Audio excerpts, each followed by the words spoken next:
Hello बच्चों, कैसे हैं आप। Good morning, good afternoon, good evening, जिस समय आप वीडियो देख रहे होंगे। तो आज हम लेके आए हैं कंजर्वेशन ऑफ मोमेंटम। क्या लेके आए हैं? कंजर्वेशन ऑफ मोमेंटम लेके आए हैं। प्रीवियस लेक्चर में जैसे आपको पढ़ा दिया गया है कि Newton second law, Newton third law, ज़रूर प्रीवियस लेक्चर आप देख लीजिएगा। प्रीवियस लेक्चर आपको ज़रूर देखना है कि न्यूटन से जो सेकंड लॉ होता है, the rate of change of momentum directly proportional to the force applied on its and its direction along the direction of force. Third law आपको बताया गया है कि every action has equal and opposite reaction. तो इन दोनों topic को आपको देख लेना है। आज नया कॉन्सेप्ट हम लेके आए हैं जो कंजर्वेशन ऑफ मोमेंटम है। मतलब कंजर्वेशन ऑफ मोमेंटम की बात करेंगे तो मेरा नाम है राकेश कुमार विश्वकर्मा और इस चैनल में आपका स्वागत है। देखते रहिए, कमेंट ज़रूर करिएगा। तो देखिए,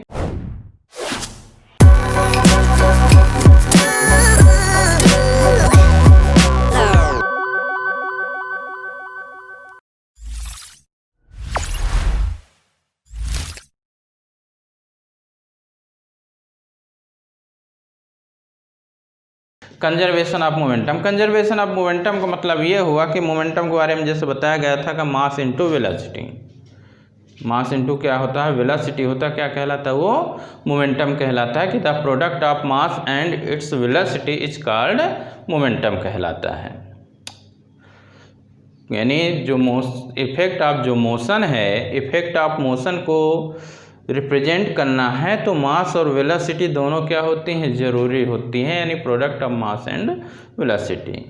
तो यहाँ पे कंजर्वेशन ऑफ मोमेंटम का मतलब ये हुआ कि जितना इनिशियल मोमेंटम होगा उतना ही फाइनल मोमेंटम होगा। जितना इनिशियल मोमेंटम उतना ही फाइनल मोमेंटम, मतलब कि कंजर्व है। मोमेंटम क्या है? कंजर्व है। मोमेंटम क्या है? कंजर्व है। जितना इनिशियल आ रहा है उतना ही फाइनल है, यानी मोमेंटम क्या है? कंजर्व है। तो इसमें यह बताया गया है कि जब कोई भी हम एक्सटर्नल फोर्स अप्लाई नहीं करते हैं, कोई भी एक्सटर्नल फोर्स किस सिस्टम पे अप्लाई नहीं करते, तो उसका जो मोमेंटम होगा क्या होगा? रिमेंस कांस्टेंट होगा। जितना फाइनल होगा उतना ही क्या होगा? इनिशियल होगा। तो स्टेटमेंट हमने लिख दिया है। तो देखिए, स्टेटमेंट आपके इसमें लिखा हुआ है। स्टेटमेंट लिखा हुआ है कि total momentum of a system remains constant if no net external unbalance force act on the system. P से रिप्रेजेंट करते हैं, P equal to constant, F net कितना है? 0 है। और यहाँ इसका क्या बता रहे हैं? हम प्रूफ बता रहे हैं। क्या बता रहे हैं? प्रूफ।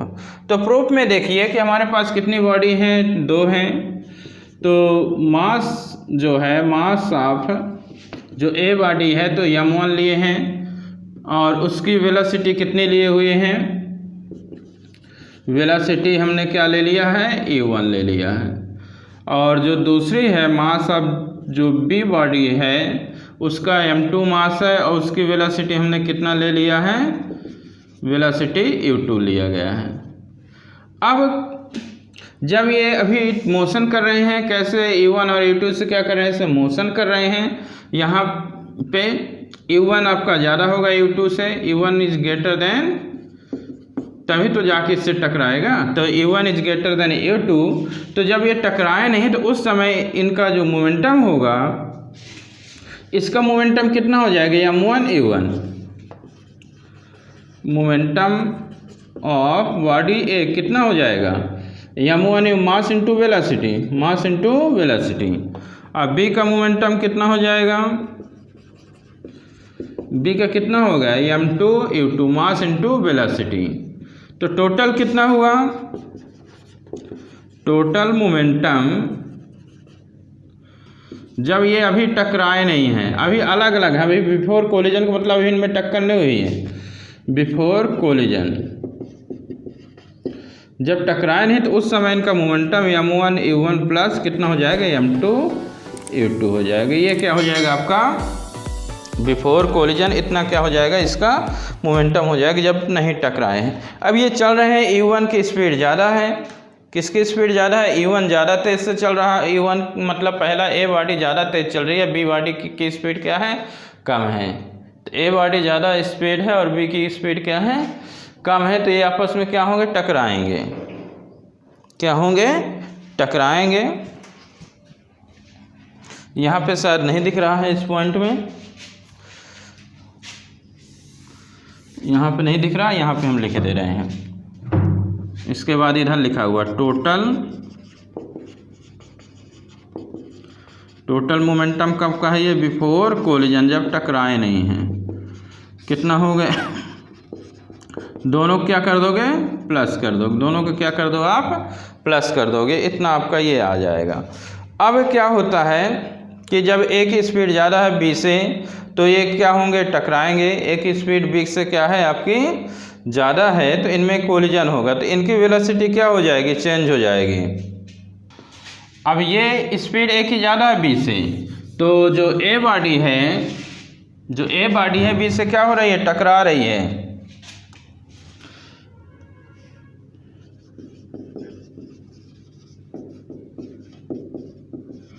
किसके साथ, कोलाइड विथ बॉडी बी के साथ क्या हो रही है, टकरा रही है। देन इसकी वेलोसिटी जब टकराई, इस प्रकार टक्कर हुआ, एक दूसरे में फोर्स लगाई, इधर और इधर, ऐसे टकराई, ऐसे क्या होगा, टकराई यानी फोर्स एक दूसरे पर अप्लाई की, इनकी वेलोसिटी क्या हो जाती है, चेंज हो जाती है। वेलोसिटी क्या हो गई, चेंज हो गई। पहले U1 U2 चल रही थी, जब टक्कर हुआ, टकराने को मास नहीं चेंज होगा, मास नहीं बदलेगा, क्या बदल रहा है, उनकी वेलोसिटी टकराने के बाद क्या हो रही है, चेंज हो रही है। देयर वेलोसिटी कितना हो जाता है, V1 एंड V2 हो जाते हैं इनकी वेलोसिटी। तो V1 और V2 हो जाता है, इसका कितना मोमेंटम आ जाएगा, ए बॉडी का मोमेंटम m1 V1 और बी का कितना आ जाएगा, m2 V2। तो टोटल मोमेंटम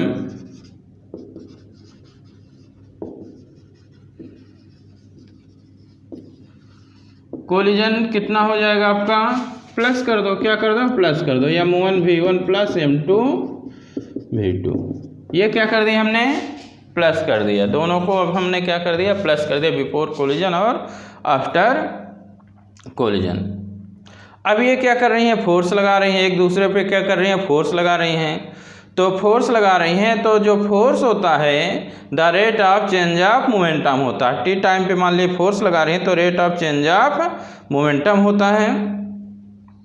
तो एक दूसरे पे फोर्स लगा रही हैं, तो इसके लिए जब ए बॉडी के लिए लेंगे तो इसका फोर्स कितना होगा, FAB। तो क्या होता है, rate of change of momentum,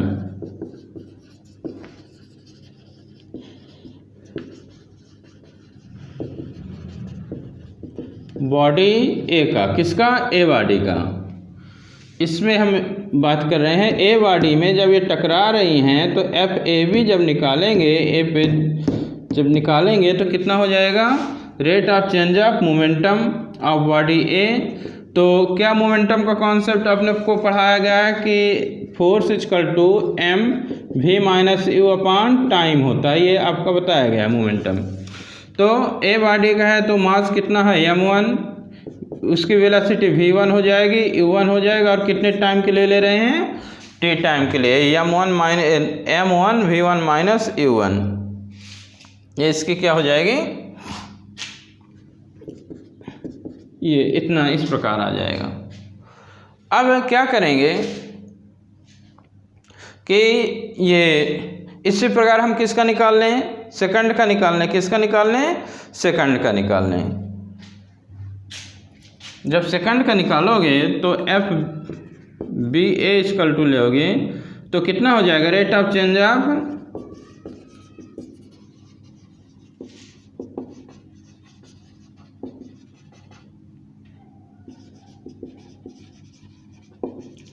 B का लोगे तो कितना हो जाएगा, FBA इक्वल टू कितना हो जाएगा, m2 V2 minus u2 upon कितना हो जाएगा, t टाइम के लिए है तो कितना हो जाएगा आपका, t हो जाएगा, क्या हो जाएगा, t हो जाएगा। न्यूटन्स थर्ड लॉ क्या कहता है, इतना कर लीजिए। According to Newton's third law, इतना पहले आप करिए, बाय न्यूटन्स थर्ड लॉ क्या कहता है, एवरी एक्शन है इक्वल एंड अपोजिट रिएक्शन है, जितना एफ ए बी होगा उतना ही जो एक दूसरे में फोर्स लगा रहे हैं इक्वल होंगे बट अपोजिट होंगे। ऐसे टकराएं इक्वल हैं बट क्या है, ऐसे अपोजिट एक्ट हो रहे हैं, क्या हो रहे हैं, अपोजिट। ये दोनों रख दो, इसकी वैल्यू यहाँ रख दोगे तो m v1 minus u1 t m2 v2 minus u2 t। T time के लिए है, कितने टाइम के लिए, टी टाइम के लिए, टी टी कैंसिल आउट कर दो, टी टी कैंसिल और m1 का मल्टीप्लाई अंदर, तो m1 v1 minus m1 u1 m2 v2 minus m2 u2। अब सेम बिफोर कोलिजन की वेलोसिटी आफ्टर कोलिजन की वेलोसिटी एक एक तरफ कर दो, ये उधर और ये इधर, तो m1 v1 ये इधर आएगा,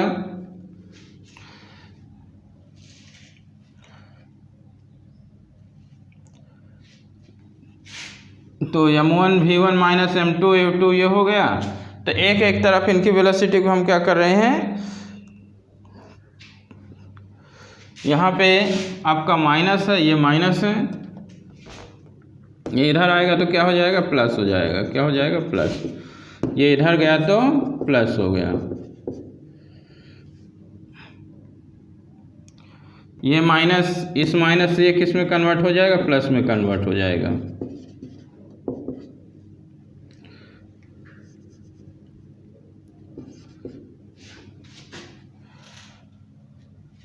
देखिए ये माइनस है तो हमने इधर ले आया तो किस में प्लस होगा, ये माइनस हमने इधर ले गए तो किस में होगा, प्लस।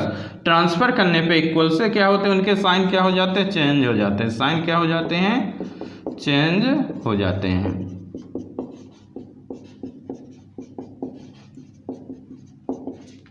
तो ये बिफोर कोलिजन है और ये क्या है, आफ्टर कोलिजन है। Total momentum before collision equal to total momentum after collision. यही क्या है आपका, this is law of conservation of momentum. ये क्या होता है, लॉ ऑफ कंजर्वेशन ऑफ क्या होता है, ये मोमेंटम होता है, law of conservation of momentum. तो देखिए ये कैसा लग रहा है, ठीक। देखिए 126 पेज का क्वेश्चन है, आपको न्यूटन्स थर्ड लॉ बताया गया है कि every action has equal and opposite reaction, every action has equal and opposite reaction. उसी से रिलेटिव क्वेश्चन है, उसी से रिलेटिव क्वेश्चन ये है कि एक घोड़ा है जो टांगे को क्या करता है, खींचता है, घोड़ा है टांगे को क्या करता है, खींचता है। तो इसमें बताना है कि action is always equal to the reaction. ये कैसे होता है, देखिए जब घोड़ा खींचता है तो घोड़े के जो पैर होता है, फुट होता है, वो ऐसे क्या करेगा, ज़मीन में ग्राउंड में ऐसे रखेगा, ऐसे क्या करेगा, पुश करेगा। जब उसको ऐसे पुश करेगा तो उसका पैर क्या है, ग्राउंड में फोर्स लगा रहा है, ग्राउंड में क्या कर रहा है, ऐसे फोर्स लगा रहा है बैकवर्ड, ऐसे वो रखा, ऐसे ऐसे लगाया तो ये ऐसे बैकवर्ड फोर्स लगा, घोड़े का जो पैर है जो ऐसे। अब ग्राउंड भी उस पर क्या करेगी, फोर्स लगाएगी, ग्राउंड भी उतना क्या करेगी, फोर्स लगाएगी। तो ग्राउंड फॉरवर्ड डायरेक्शन में फोर्स लगा रही है, ग्राउंड फॉरवर्ड डायरेक्शन में। अब घोड़े के जो पैर ऐसे रखता है तो ऐसे, तो ये बैकवर्ड डायरेक्शन में। तो देखिए यहाँ हमने लिखा है कि horse pushes the ground with its foot in backward direction. घोड़ा ऐसे पैर रखा, ऐसे प्रेस करेगा, देखना जब घोड़ा टांगा खींचता है, देखना यहाँ नहीं दिखेगा, फिल्मों में बहुत देखने को मिलेगा। तो ऐसे रखेगा तो बैकवर्ड डायरेक्शन में फोर्स लगाएगा घोड़े के द्वारा, जो उसका पैर है बैकवर्ड डायरेक्शन। अब ग्राउंड में क्या होगा, फोर्स लगाएगा, अब ग्राउंड के द्वारा जो फोर्स उस पर लगेगा किस डायरेक्शन में, फॉरवर्ड डायरेक्शन में। किस डायरेक्शन में क्या लगता है, फॉरवर्ड डायरेक्शन में। Ground pushes the force ground pushes the horse in forward direction. तो हॉर्स क्या करता है, मतलब उसको क्या करता है, खींचता है, आगे की ओर क्या होता जाता है, बढ़ता जाता है।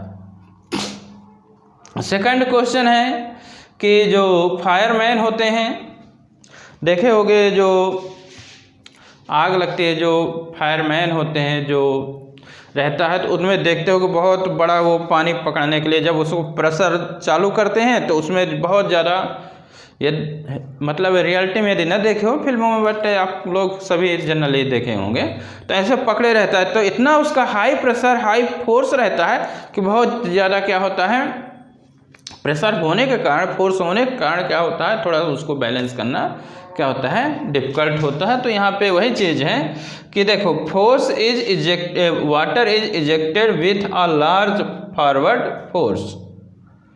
बहुत ज़्यादा, मतलब जब वाटर निकलता है, जो होज होता है, तो क्या होता है, लार्ज फॉरवर्ड फोर्स होता है, बहुत ज़्यादा क्या होता है, फोर्स होता है, नहीं एक्शन जो फोर्स होता है।